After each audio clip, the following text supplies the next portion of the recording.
All right, we'll go ahead and get started. Hello, everyone. Welcome to Photos at Zoom. I hope everyone's feeling healthy and well during this very intense time. My name is Jordan Putt, and I'm a curatorial assistant here at the MOCP, also a recent graduate of Columbia College Chicago. So today we're going to look at approaches to documentary photography. And given the current movements and importance of documenting this historic time in our country, this felt like a pretty fitting topic to me. So also, if you have any questions, please put them in the chat. I'm gonna make sure that's up right now.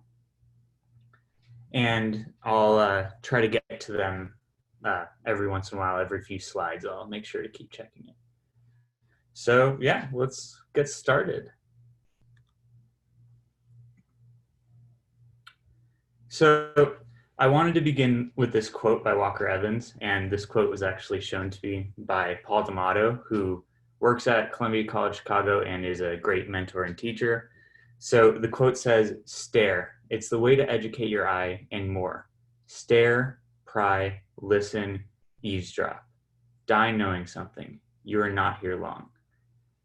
And this quote is by Walker Evans, and we'll talk more about him later.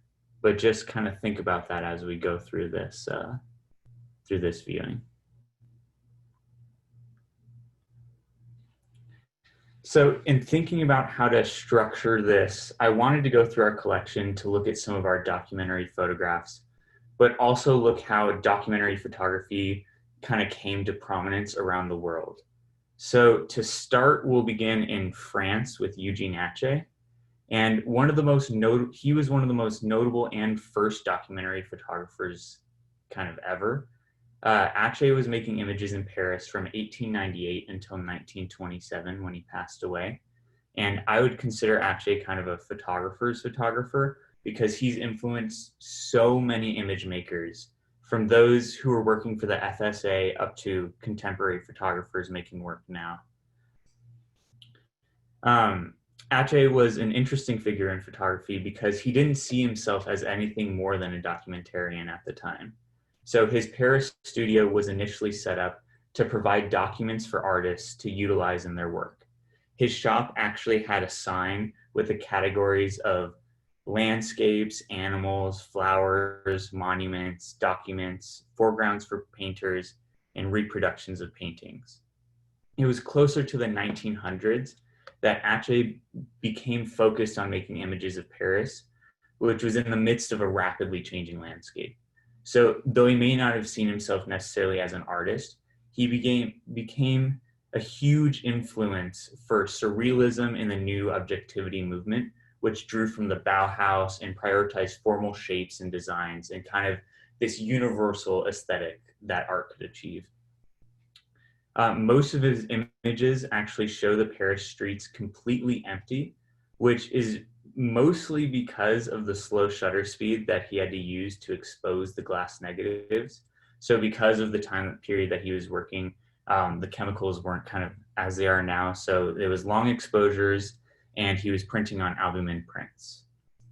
To give you an example of how he was revered by some of photography's greats, Bernice Abbott said about Achae that he will be remembered as an urbanist historian, a genuine romanticist, a lover of Paris, a Balzac of the camera, from whose work we can weave a large tapestry of French civilization.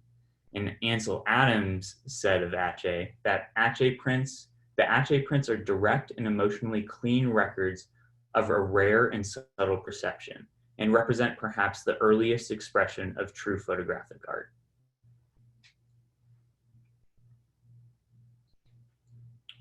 So Achae's work also was one of the first examples of a flaneur. During the 19th century, there were these explosions of urbanization. Cities like London and Paris grew to enormous new scale and created unfamiliar patterns and experiences in urban life. So the flaneur was essentially somebody who moved through the maze of the urban environment, observing its attractions and pleasures, but remaining rather detached from it. Baudelaire characterized the flaneur as having a key role in understanding and participating in and representing the modern city. So many of these early flaneurs were those photographing the streets of Paris.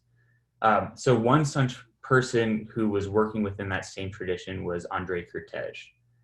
He moved to Paris in 1925 and began making images around the city. And the series of work that we have at the museum is actually one that spanned over 50 years, and it's been shot around the world. So this body of work is titled On Reading. And I've shown this image so many times in print viewings and kind of looked at it very quickly, like too quickly to even notice the reading woman in the background, which is absolutely incredible to me now that I've put it in this viewing. So as you can tell by these two examples, Kurtege was deeply aware of how shapes and forms could aid his images. And like Achae, Kurtege was associated with surrealism and paid close attention to his geometric compositions, often being influenced by like the Cubists at the time. I wanted to also highlight Kurtege because he seems to get overshadowed by photographers such as Henri Cartier-Bresson or Bresson when discussing early documentary and street photography, especially in Paris. So about Kurtege, Henri Cartier-Bresson once stated on behalf of himself, Robert Capa, and Bresson, whatever we have done, Kurtege did it first.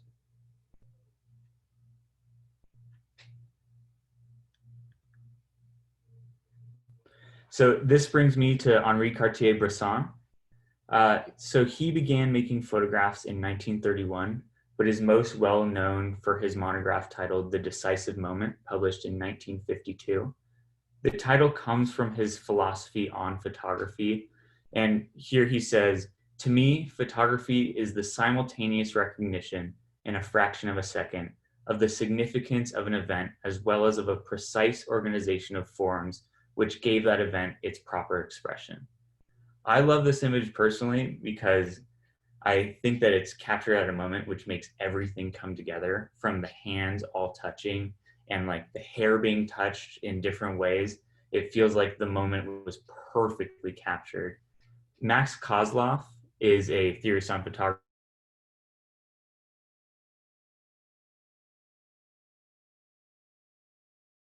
The book, The Privileged Eye, is all about this image. In the essay, he discusses the image pointing to its discontinuity and lack of a connection to the past or the future as its strength in allowing us as the viewer to place our own story on the moment.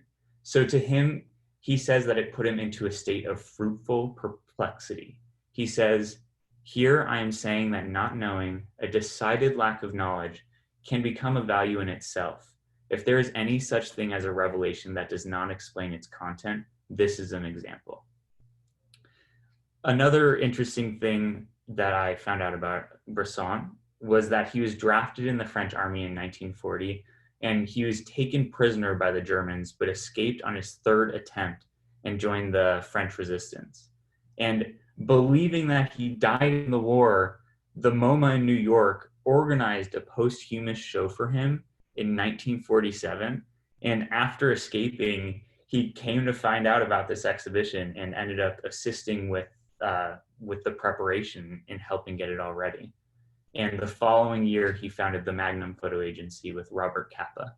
And the Magnum Agency is still going quite strong if there's any other photographers here who are kind of interested in it. Are there any questions so far with what I've covered?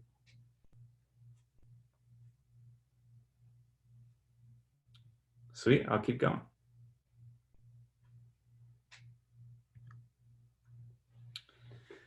So now we're going to look at what was going on around the same time in the US.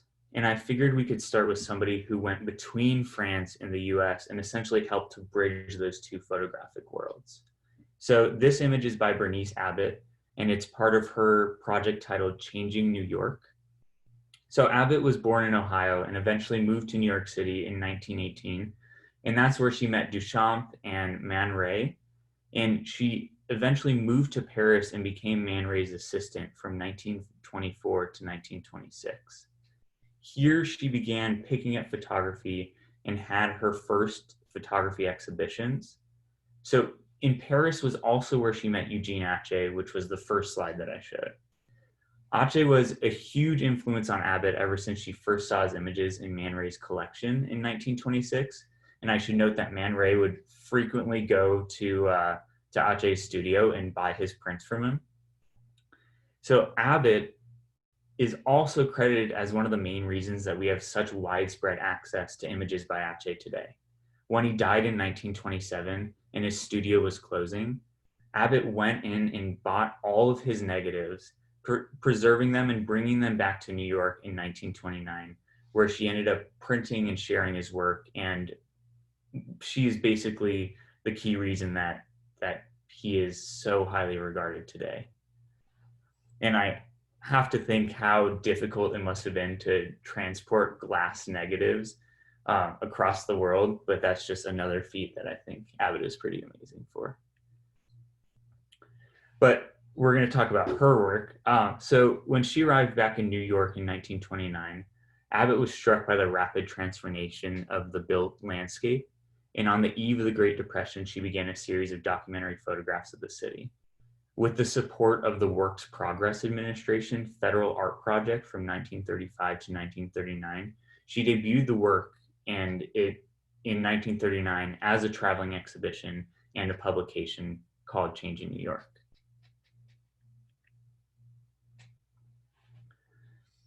Abbott was also a huge proponent of the photograph as a document. She said, "I agree that all good photographs are documents, but I also know that all documents are certainly not good photographs. Furthermore, a good photographer does not merely document, he probes the subject, he uncovers it." If anyone is interested, Abbott has also done some amazing images for physics textbooks. On face value, they look like abstractions, but given what she just said, I have to think that she saw them more as these documents to illustrate these scientific principles. And I didn't include that here, but you can see that work in our first Photos at Zoom on fundamentals of photography.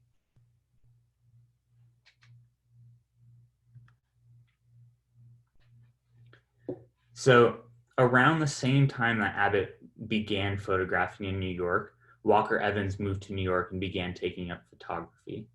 So he arrived in New York in 1927 to become a writer, but eventually switched his focus to photography in 1928. Around that time, he met Alfred Stieglitz, whose response to his photographs was actually pretty disappointing to Evans. Evans felt this distancing from the work of Stieglitz, saying that he had this authoritarian artiness. And he also felt a distancing from Steichen, saying that it was too commercial. So I found this quote from Evans where he says, "I thought Steichen was too commercial and Stieglitz too arty, playing around photographing the beautiful, calling it God."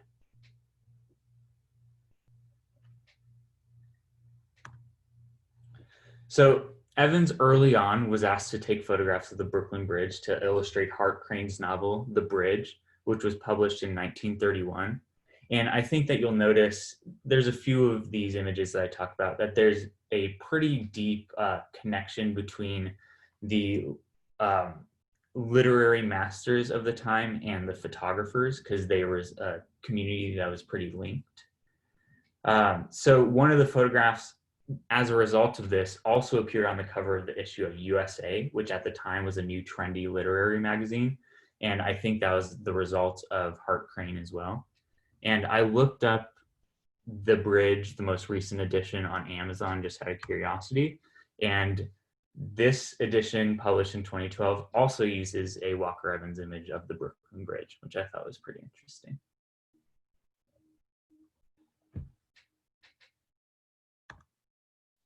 So obviously Evans has been one of the most celebrated documentary photographers, but this is definitely in part because he was in the right place at the right time.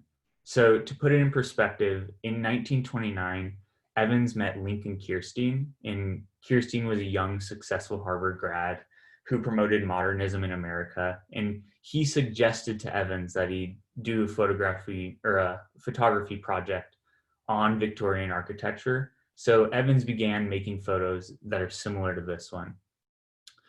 It's important to note that Kirstein was a trustee at the MoMA, so he had a huge impact on Evans' career.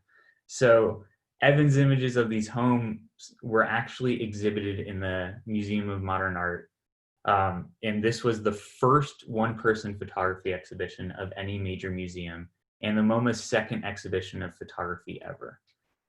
While this image actually isn't a part of that exhibition because it was made 2 years after that show, it's very much in the same vein as the work that was in that show.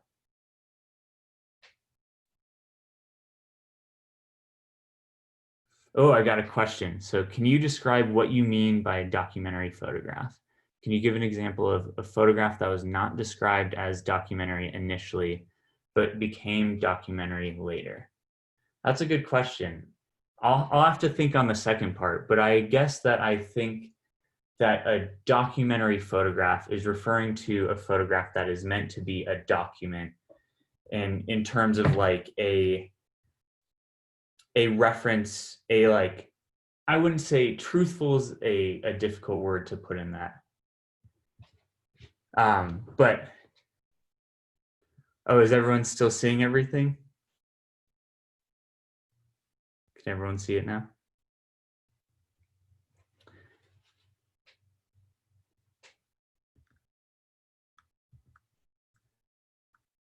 Let's see.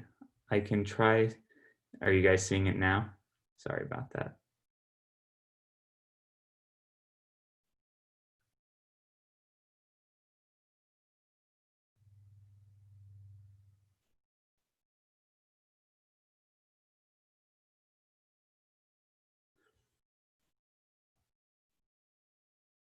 I can try to stop sharing and reshare.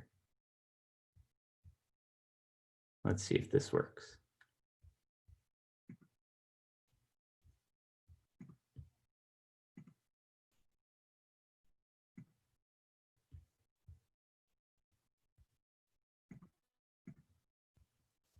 All right, how's that working for everyone?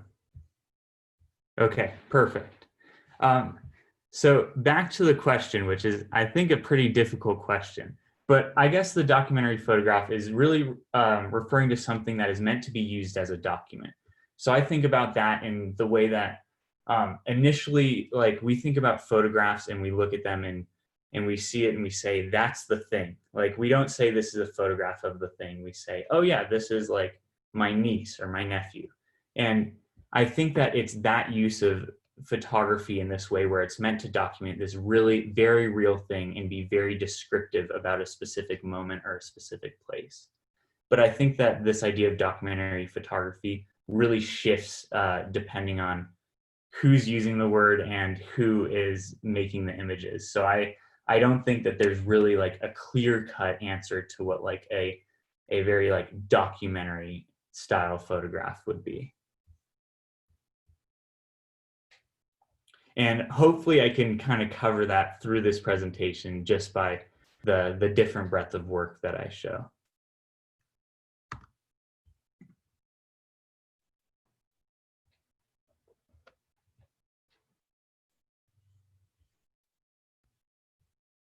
All right, can everyone see this one? Okay, so we'll keep going now. So in 1937, Evans was hired by the Resettlement Agency, which eventually was known as the Farm Security Administration, and he was working for Roy Stryker alongside several other photographers who included Dorothea Lange, and we actually discussed Dorothea Lange quite a bit early on, so if you're interested in that, you can check out some of the previous photos at Zoom because I believe there's a couple where we discuss her work, but she deserves kind of a whole lecture in her own right. So to give a little bit of context about this time, Franklin D. Roosevelt was inaugurated in 1933 during the height of the Depression, and in the first 100 days after being elected, he ended alcohol prohibition and created a set of bills to help lift Americans out of the Depression, and that was called the New Deal. The New Deal put into place many new bills, including Social Security, unemployment insurance, and agricultural subsidies, which still exist today. As part of FDR's New Deal, he created the Resettlement Program in 1935, which turned into the Farm Security Administration in 1937. Both had the goals of combating rural poverty. The FSA was really trying to document the plight of farmers driven from their land in the Dust Bowl who were migrating to the West. So Roy Stryker, who headed the FSA, said his goal was to introduce America to Americans.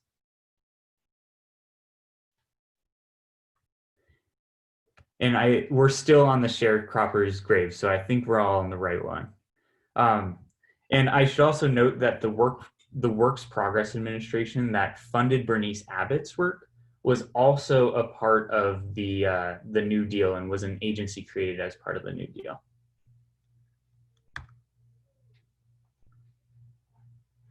So Evans was the only one in the FSA to consistently use the 8x10 camera.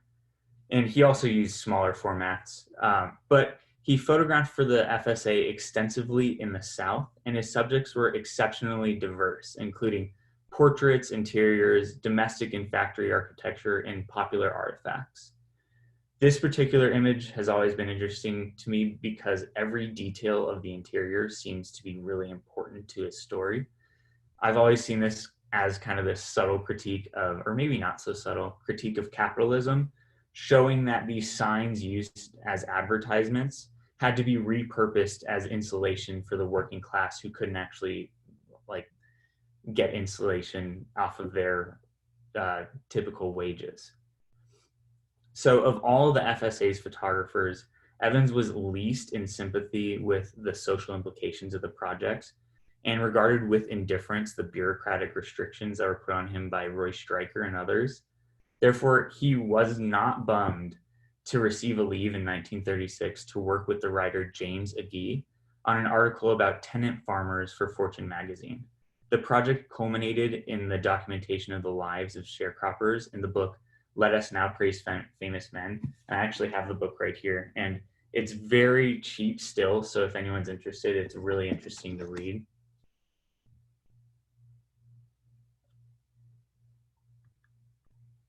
So, as you might have guessed, Evans has had a major influence on the documentary tradition in the way that photographers still make work today. So you can see how Alec Soth, who made the image on the right, is using the same tool as Evans, an 8x10 camera, and organizes his interior spaces very similarly, focusing on the images and materials that make up the space. I'm not going to talk too much about Soth because I think that there's so many people talking about him right now, and his work is wonderful. He's a huge influence of mine. But if you are into him or into learning more about him, I would start with looking at his book, Sleeping by the Mississippi, which is where this image is from. It's Sleeping by the Mississippi. Oh, the earlier name of the book is called Let Us Now Praise Famous Men, and it's by Walker Evans and James Achae. And then Alec Soth's book that he made is called Sleeping by the Mississippi. And I think that there's seems to be always new editions coming out of that. So you can typically find that one pretty cheap as well. So many of Evans' images up to this point were shown at the MoMA's second one-person solo show of photography. And that was in 1938, which, if we remember, Evans was also the first. So this show was called American Photographs, and it was also published as a seminal book, which I have here, which is another one that I think most documentary photographers will end up having in their collection. So in the press release for this show, it was called MoMA's first one-man photography exhibition, despite Evans having won 5 years earlier, which I think is just an interesting detail. This work is also Walker Evans' most influential work and is still revered today by many, many photographers. And it's kind of set out a blueprint for making a body of documentary work. I really like pointing out how Evans had these first two exhibitions at the MoMA, because I think it also helps to paint a picture of how certain photographers end up within the canon of photography. So without Evans living in New York and meeting Lincoln Kirstein, I have to wonder how revered he would be in the photography world today. And at this point, are there any other questions, by the way, before I move on?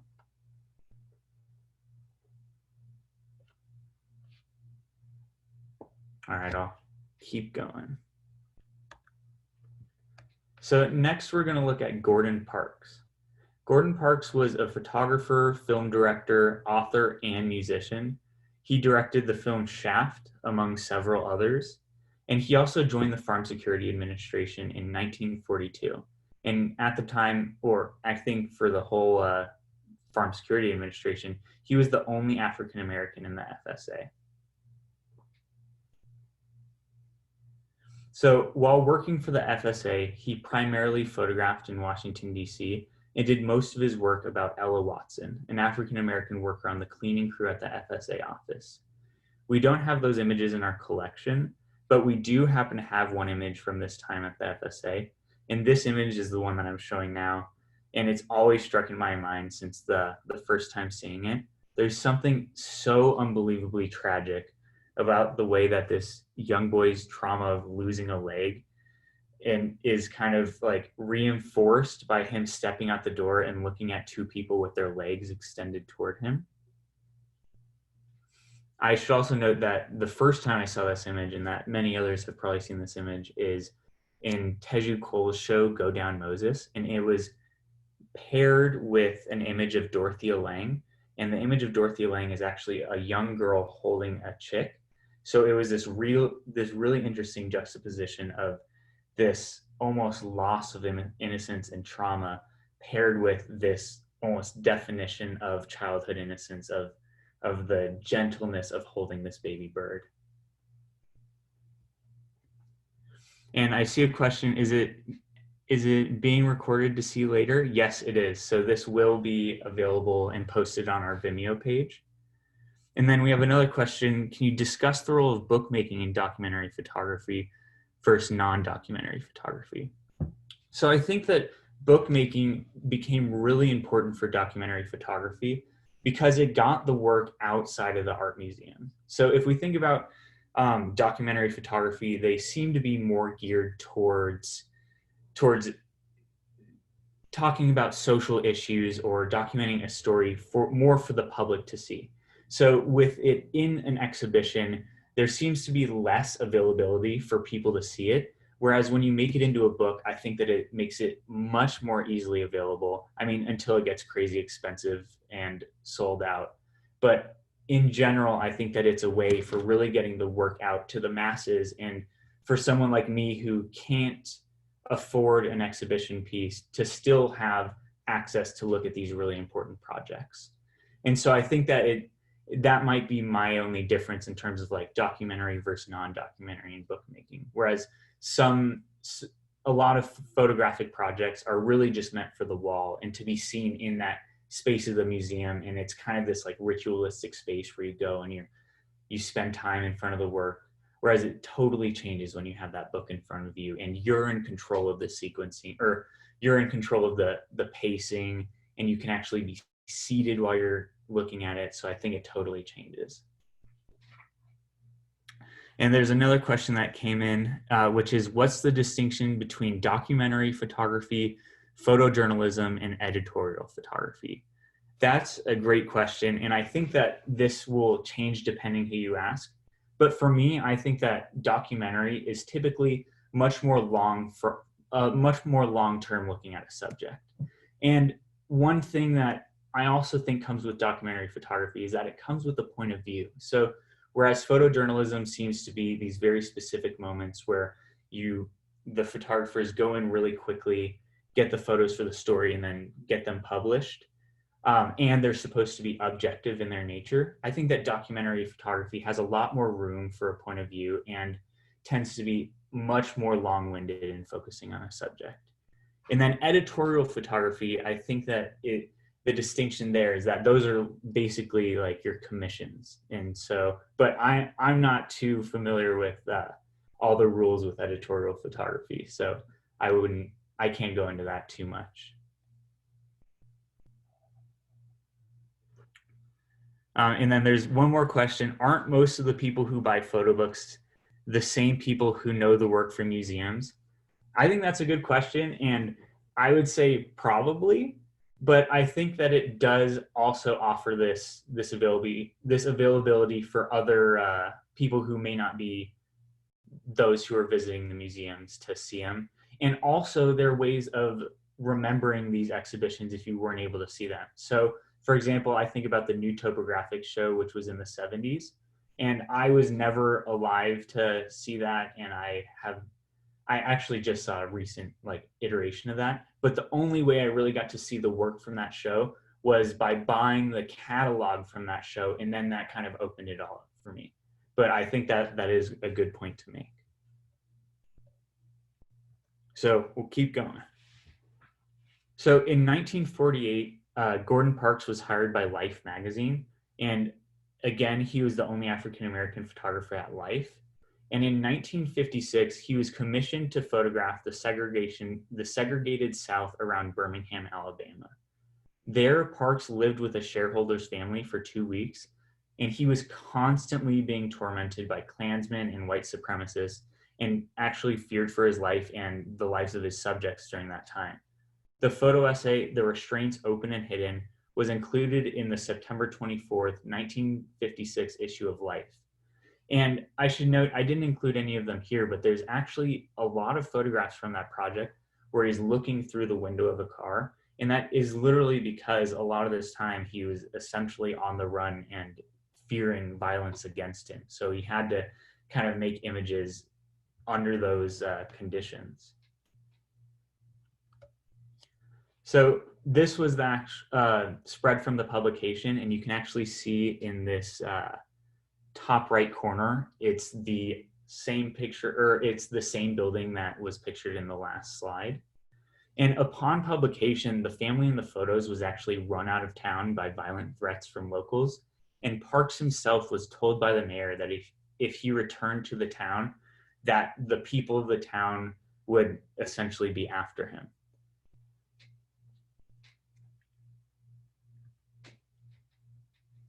So the last image I wanted to show is one that Parks had actually staged. So this may not be your typical documentary image. So in 1948, Parks was invited by writer Ralph Ellison to photograph for his Harlem is Nowhere article for 48 Magazine of the Year.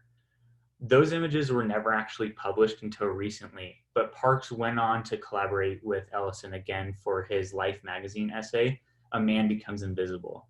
And this was a direct interpretation of Ellison's novel called The Invisible Man.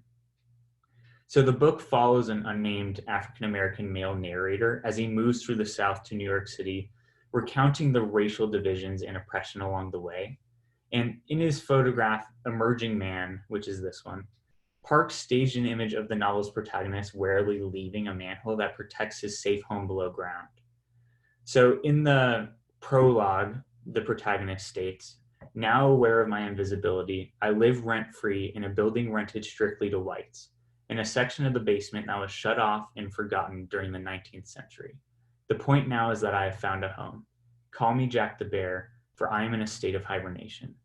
But clearly this image is more about the narrator's reemergence, so I also wanted to include one of his final statements in the book. And in that he says, "Perhaps my greatest social crime, I've overstayed my hibernation, since there's a possibility that even an invisible man has a socially responsible role to play." So if you haven't read it yet, I would put down The Invisible Man on your reading list, and especially during the contemporary moment, it feels like it provides some extra context about the moment in the 50s to look at the protests and things that are happening currently.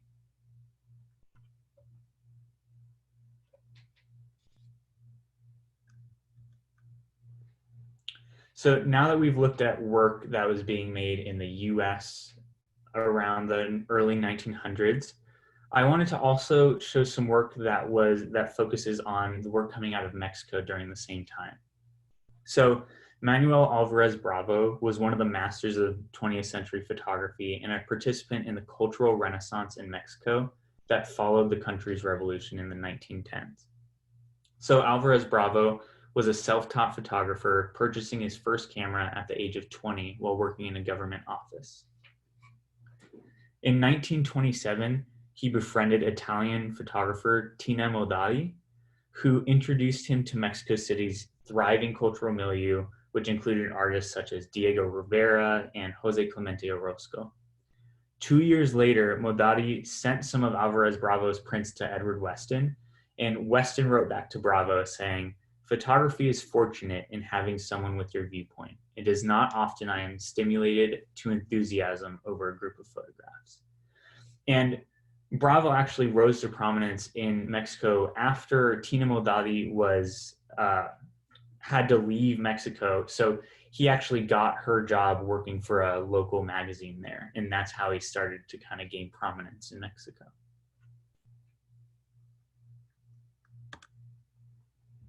So in the 1930s, Alvarez-Bravo started to pursue a new direction in his work, focusing on urban street life while exploring the theatrical aspects of ordinary activities. His compositions continued to evince a modernist interest in form, but he imbued these photographs with symbolism, a sense of fantasy, and allusions to Mexican tradition.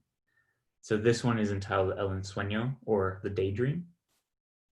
And I think it's worth noting when showing Bravo's work that his wife for 9 years, Lola Alvarez-Bravo, was also one of the most influential photographers of Mexico in her own right. So unfortunately, we don't have any of her work in our collection, but if anyone's interested, her work is easily as good as Manuel Alvarez-Bravo's. And I think that his career too often kind of overshadows her contributions to photography, which were really important. I also want to mention that these two prints that I showed are gifts from Lee and Maria Freelander, which is pretty cool to see.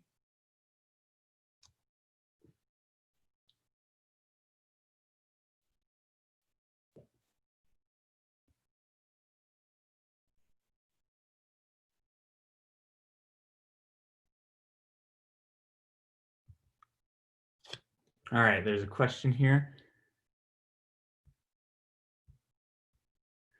How does documentary photography been impacted by the massification of photography via smartphones? Is it harder to make documentary photography? That's a good question. I don't know if I know the answer to that, but I just think that it changes the way that documentary photography is made. And I think that the big thing with, I think that documentary photography can be made with smartphones incredibly well. For example, there's an artist named Stacy Kranitz who for years was only making images on her iPhone, and felt like some incredibly important documentary work. But I do think that this like huge amount of images that we're bombarded with definitely affects how images are read now. And I don't know if that's something that I can get too deep in here, but I think that there's philosophers such as Teju Cole and in Sontag really talk about that proliferation of images and how they might start to lose impact because of the abundance. So I think it does change the way that documentary photography is made. So next, we're going to look at Graciela Iturbide. And she studied under Manuel Alvarez-Bravo in Mexico City and became a defining photographer for Mexico herself. So initially, her work dealt with images of life and death, beginning to photograph funeral and grieving rituals after the death of her 6-year-old daughter.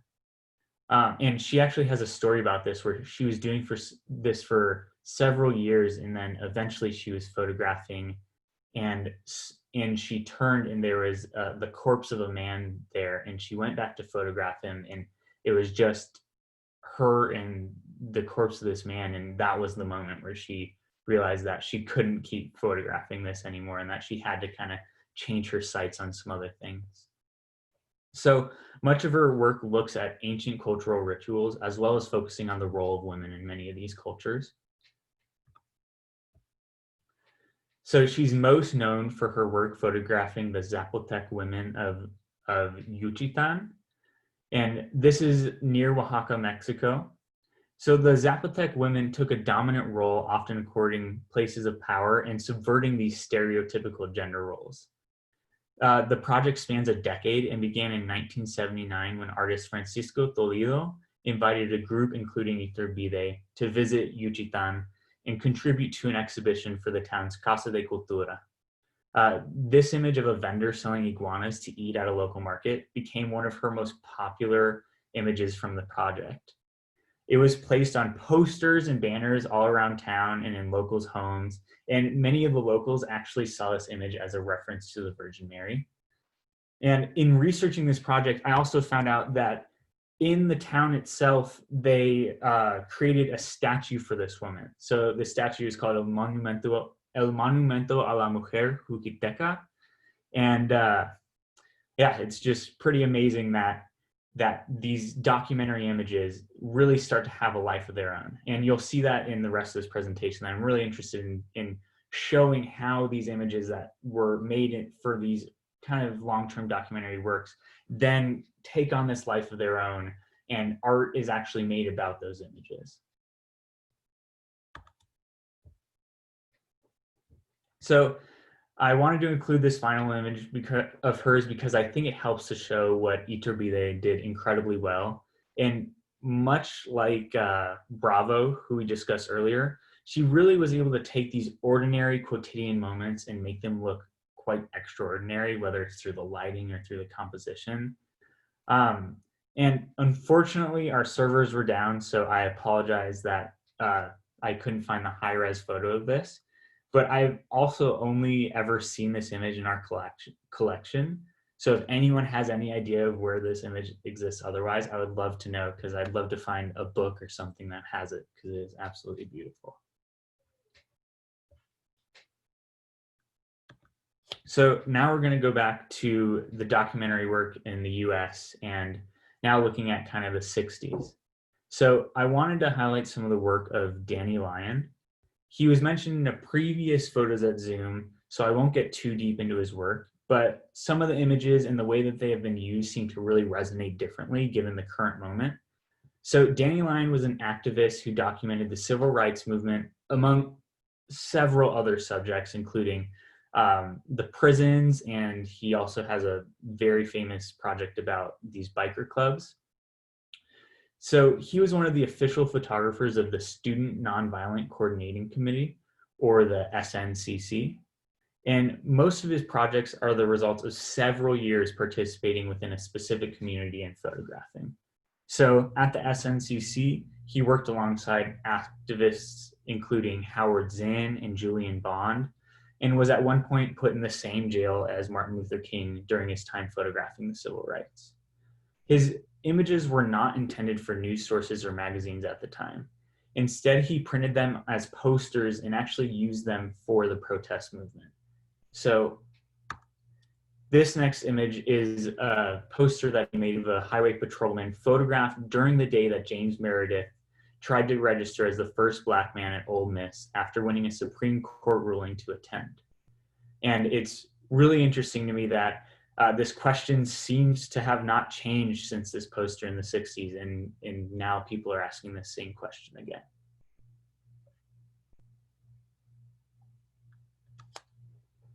So Lyons also photographed this horrific image a year later during a peaceful sit-in protest by the SNCC on the occasion of George Wallace visiting Cambridge, Maryland to speak ahead of the presidential primary that he was running for in that year. So if any of you don't know, George Wallace is the same guy who in his inaugural speech as Alabama governor said, segregation today, segregation tomorrow, segregation forever. So you can understand why he was such a controversial subject to come during this time. And during the protests, most of which were peaceful sit-ins, the National Guard, armed with bayonets, released tear gas on protesters, which reportedly also made those living within the few blocks that this happened ill for several days.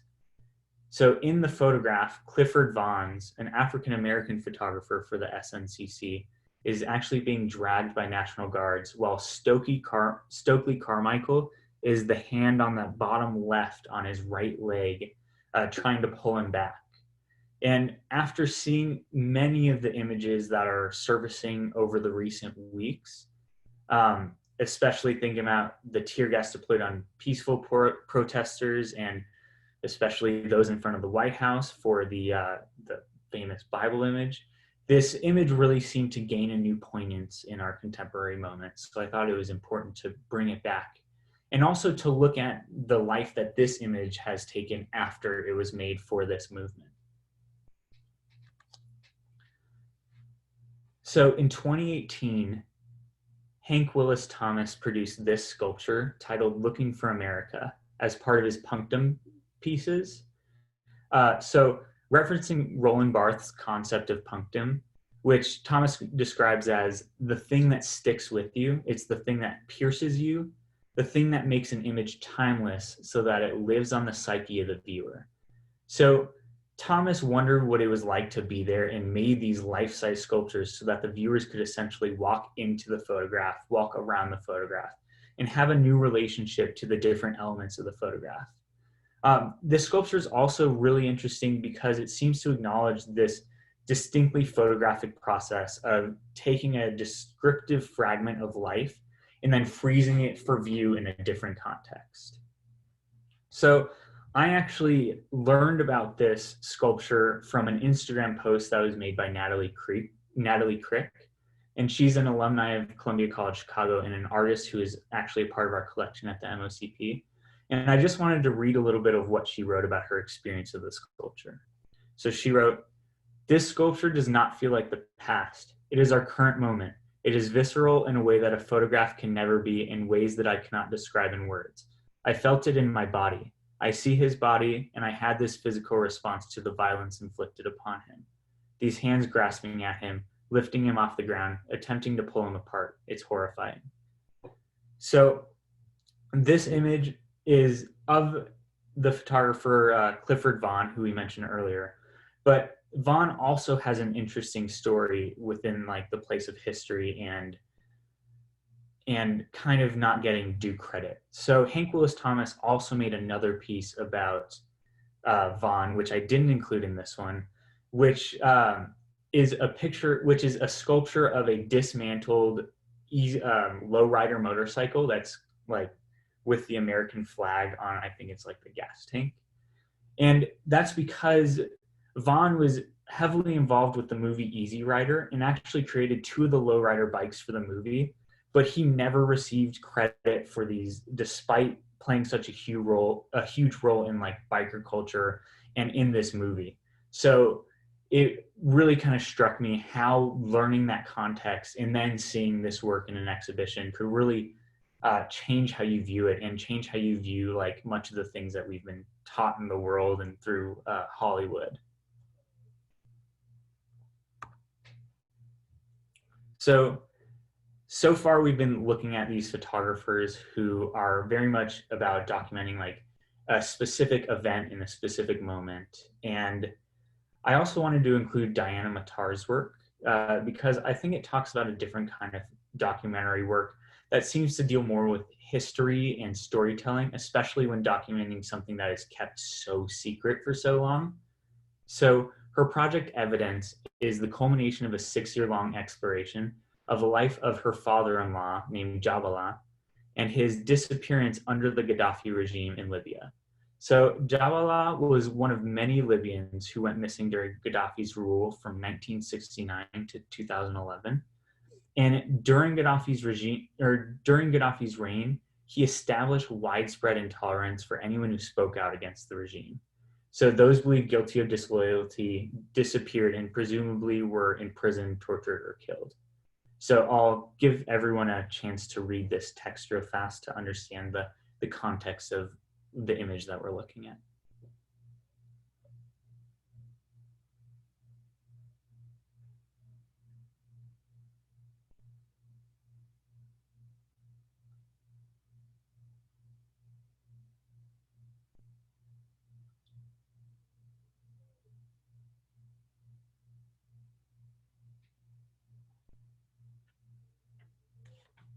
All right, we'll go ahead and move on to the next one. So using this varied photographic style between abstract to representational, Matar's long investigation is made across the globe. Her text mirrors her diverse approach to photographing, shifting between facts and feelings, discoveries, and further questions. So Evidence is really this complex portrait of a family piecing together one man's life and disappearance while simultaneously grappling with the history of atrocities and dictatorship in Libya. And I'll also let you all read this one before I move on.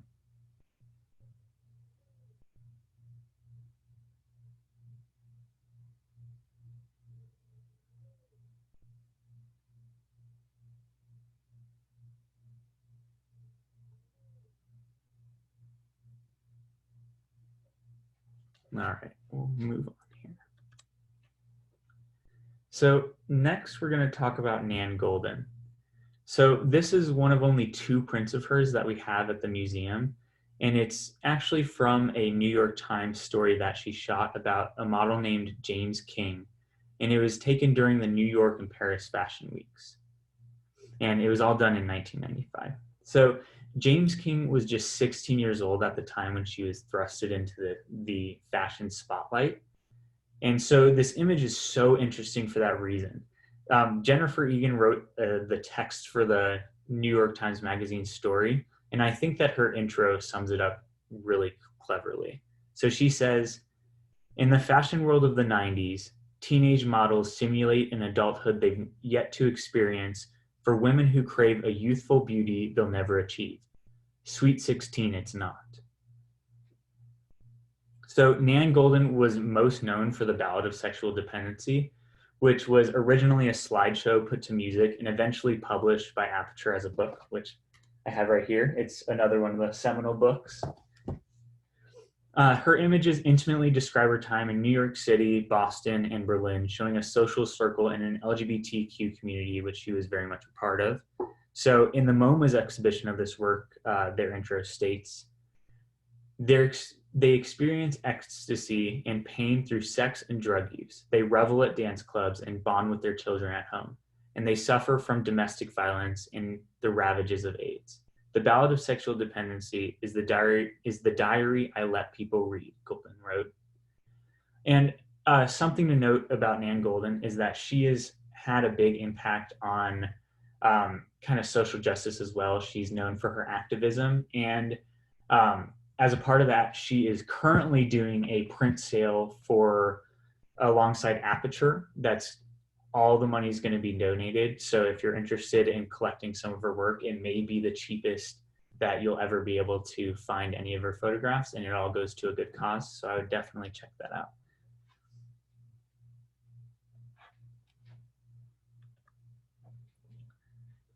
So next, I wanted to show more contemporary works by Zora Murph, and these works are from our Midwest Photographers Project, which is a shifting temporary collection of work from photographers in the Midwest that we at the museum use mostly for educational purposes, such as print viewings like this. So this image is from Zora's project titled Corrections. He made the work while working as a tracker for Iowa's Lynn County Juvenile Detention and Diversion Services. During that time, he was responsible for keeping tabs on the whereabouts of young people in that system, either digitally or in person, and assisting in their rehabilitation.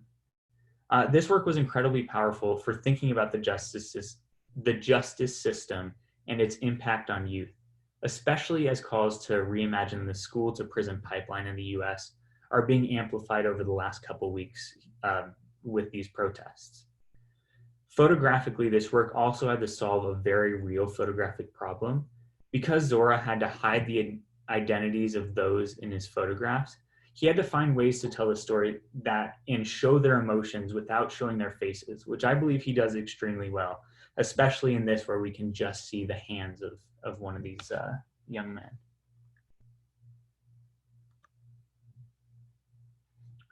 Each of the images are a reflection of a pretty long collaboration with his subjects, often working with them for several weeks and months as a tracker, and eventually collaborating to make photographs of them that still represent the person while obscuring their identity.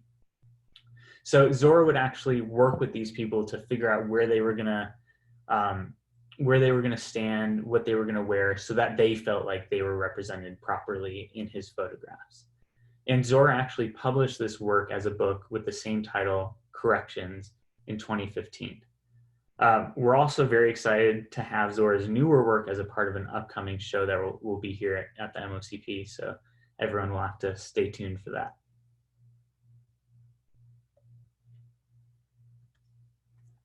So last but certainly not least, I wanted to show the work of Carlos Javier Ortiz. And he is a local Chicago photographer. I won't get too deep into his work because he was also covered in our social documentary Zoom lecture. But basically, his work has been a long-term look at youth violence in Chicago. And his work is particularly relevant because it takes a multi-dimensional approach looking at all parts of the system that affect violence in Chicago. His book, We All We Got, compiles 8 years of working within these communities to make a long-term, nuanced look at the issue. I should also note that Ortiz, like Danny Lyon, is very much an activist as well as a photographer. So during the past few weeks, he has been on the streets protesting and calling for change while also documenting the work of these protests as well. Ortiz's images were also included in the Atlantic magazine article by Ta-Nehisi Coates titled The Case for Reparations, which was one of the best-selling issues in the history of Atlantic magazine. And I would encourage everyone to take a look at that article because it really is quite important. So this brings us to the upcoming programs. And at the end of this, I'm happy to take any questions as well. So this Friday, we will have the pleasure of doing a studio visit with Carlos Javier Ortiz. So we look forward to seeing everyone there. And then also, please join us next week when we discuss Picturing Chicago. So yeah, thanks everyone for listening, and I'm open to answer any questions as well. So yeah, thanks.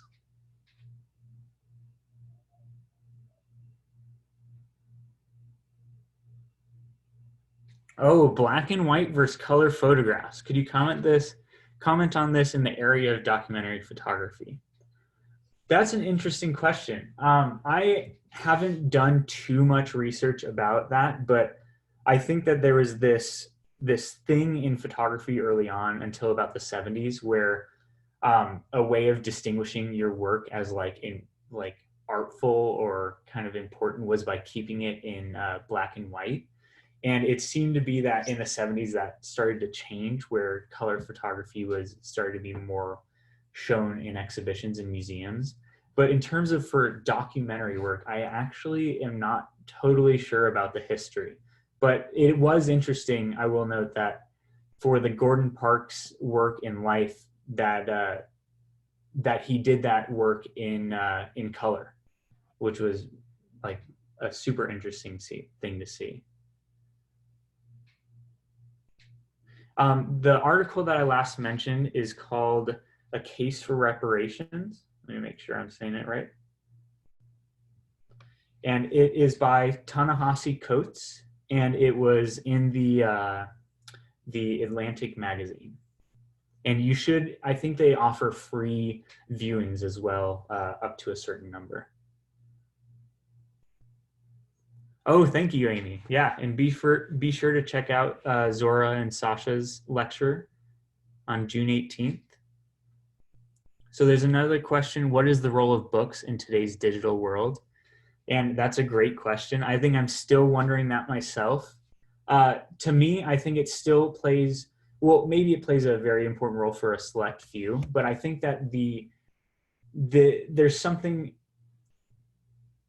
very important about physically holding the object and like being able to see the printing and all of the design and the intentions of the work. So for example, Zora Murph just put out a book recently, and in the book there were several things that were kind of tipped in that you wouldn't really get the gist of unless you were holding the book. So for example, his book is all about redlining, and he tips in a brochure that is, I believe titled something around the lines of like how to tear down a house. So it allows you to still include these like important objects and really look at the work as an object. But one of the nice things that's happening now is that people are making their photo books available digitally, which is great, again, for increasing the access to those projects as well.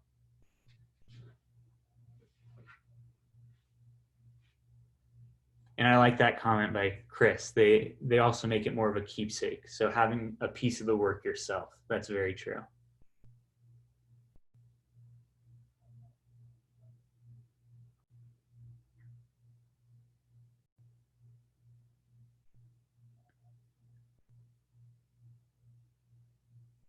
Oh, so here's a question from Paul D'Amato. So can you talk about some contemporary conceptual trends in documentary photo and how those are in conversation with more traditional conscious raising ways of making doc work?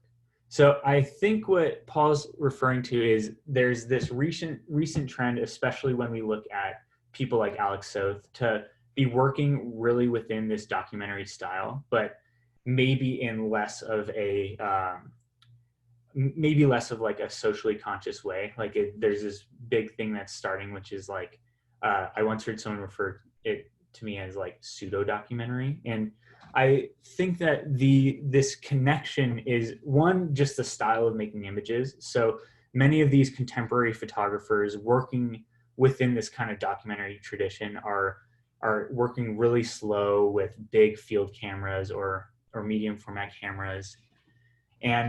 But that is a great question, Paul.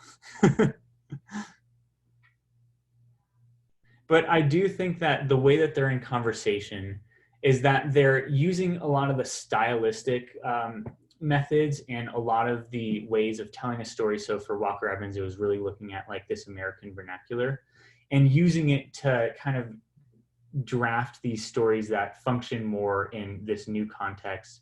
For example, Soth Sleeping by the Mississippi, where he's photographing very much in the same style, but using it to uncover a different narrative about America that might be less like socially conscious, but still expresses a clear narrative about like the direction of the country, I guess.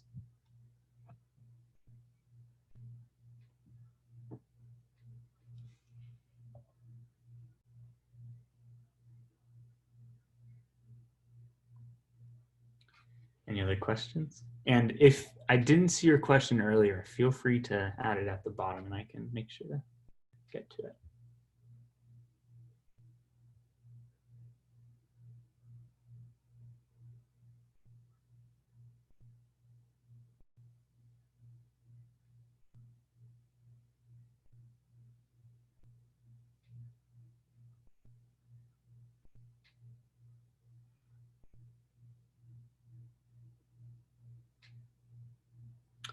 Okay, there's one. Do you consider documentary if the photograph is taken out of context but still has social intention? I don't know if I understand, like, are you asking if the photograph is still considered a documentary photograph? If that's the question, then I would say yes, I think. Just because I think that it's that initial intention that kind of starts to paint it as documentary, as well as it's that working within that style where things aren't really going to be altered much, and it's more about kind of picturing this this specific set of circumstances to talk about a larger story or issue. So I would think so, yeah.